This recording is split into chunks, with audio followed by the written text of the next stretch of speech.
In the garden this morning, we're chasing down those pesky nuisances that can hurt your plants. KCAL 9 Sylvia Lopez and Nick Federoff show us how to effectively control rodents. We're in the garden today talking about those little critters you sometimes get in your garden and how to get rid of them with Nick Federoff from thingsgreen.com. There's a critter for you. I will, because you promised it doesn't bite, right? Okay, see what you can do with that. All right. Okay, all right, that's enough there. Okay. Yeah. Ooh, all right, you know what? slinky. It's really interesting. There's a chain of action that goes along with in the world of reptiles and mice and those kind of things. Well, you mean survival of the fittest? Survival of the fittest. You know, it's really, speaking of which, when I was first married, we opened up in our house. We opened up a drawer, and there was a snake inside there. Oh, yeah, talk about scaring you. You never know when a snake is going to be poisonous or not. So we have to be as careful as possible, you know.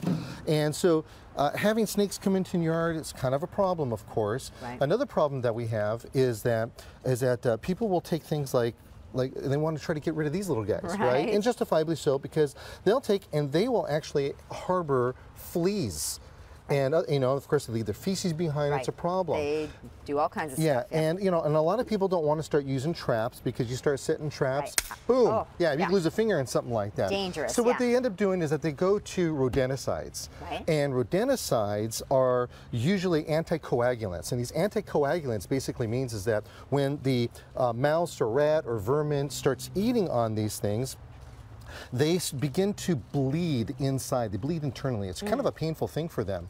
And then as they're going out to die, our snake friend over here picks it up and eats it. And then the poison from that ends up going into the snake. And then from there, you have bobcats, you have hawks. Oh, it's spread up the food chain. And then, then they end up all croaking out on you. And that is a huge problem.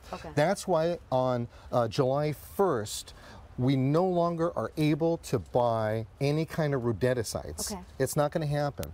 And so boom, no more rodenticides. Can't get this. Just not going to happen for us.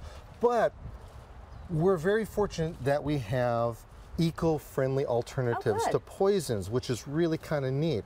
And how I found out about this was that I was over at the National Hardware Show. It's a national show, and I come walking up, and there's a big shiny truck there. You know, and as a guy, you know, all right, big shiny truck, that's kind of cool, right?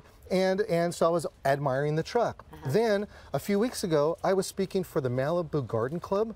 That same truck was in the truck with him. Come to find out, it's a company called Nature-Cide.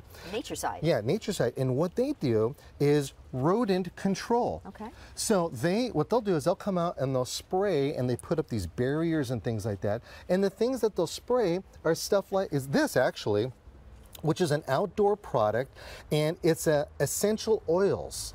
And it has cedar in here and all kinds of other little goodies, and it's EPA approved. So the EPA takes that other stuff off the market, this comes back on the market, and basically what you're doing is that you're taking it and you're spraying it all around where there's a problem with the critters coming in from that area. Now, this is what happens. As you know, the snake always smells in with this tongue like this going in and out, right? Well, what happens is that they don't like that smell. Gophers don't like that smell. Possums don't like that smell. Rats and mice don't like that smell. So they kind of stay out. Then what ended up happening was that they found out that the places that they were servicing, because they're located in Malibu and Calabasas and all that, and all of Southern California really, they found out that, hey, wait a minute, we've got insects. The insects population has come down. Also. Yeah. So if we have ourselves an insect thing, what they'll do is they'll pull out either the outdoor spray or the all-purpose. Now, if you've got some pretty gnarly insects, then, well, like our insects back here, basically what we're... those are gnarly insects. Those are gnarly insects. Basically what we're doing is the same exact thing. Whether it's this, I'm going to give it a shot. And you'll see, you want to spray the areas where the insects are at. It shoots it out. Yeah, and it shoots it out like that. and of course you're going to get a kill on the insects and when they're at, and they're also not going to want to cross that line as well. So this stuff right here, you could ask your local nursery and garden center for the Nature-Cide stuff, or go online to nature-cide.com. And of course what I'll do is that I've got links on my website to show you about the laws that have changed, what you can and can't buy, and all of the information that's available on that. So it's really exciting stuff. So come to thingsgreen.com, or you can see us at, give me a call 24 hours and we can talk about it at 1-800-405-NICK. So that's what the real neat thing is. Yeah, thank you very much.